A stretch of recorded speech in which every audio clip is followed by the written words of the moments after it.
Assalamu alaikum. Hassan mwana wa Ali hapa.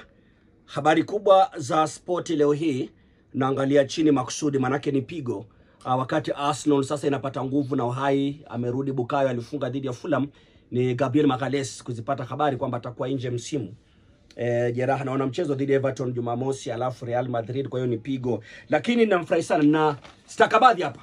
Timu ya AFC Leopards, unajua kwenye Mashemegi Derby siku ya Jumapili dhidi ya Gor Mahia, wanasema walikusanya milioni 7.3, na kwa hisabati za haraka haraka tu wametoa gharama kama milioni 2 na ushei, alafu wanabaki na kama milioni 4, si haba. Naona hapo walitumia karibia 116,000 kulipia uwanja wa Nyayo.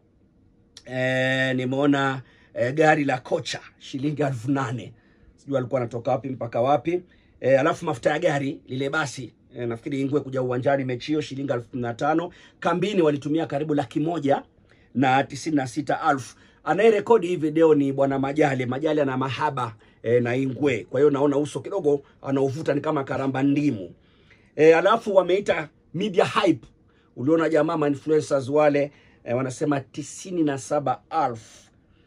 Ball boys wale uliona wale vijana pale uwanjani, mpira ukitoka na uregesha na mambo kama hayo, shilingi zao 5,000. Coach ana karatasi maalum ya kutumia kuandika information na uchambuzi na tactics zake, nimeona 1,000. Alafu 11,000 dawa, wameandika medicine. Alafu wale wageni unaona pale VIP, kila mtu alipewa kijiristi chake mkononi, 30,000. Alafu wale jamaa walohusika na ule mtambo wa electronic ticketing, e-ticketing na mfumo mzima huo, waliokota zao 389,000. Natafuta mahali ambapo Ali Hassan Kauleni alipewa nini, sioni. Acha nimtafute Shikanda.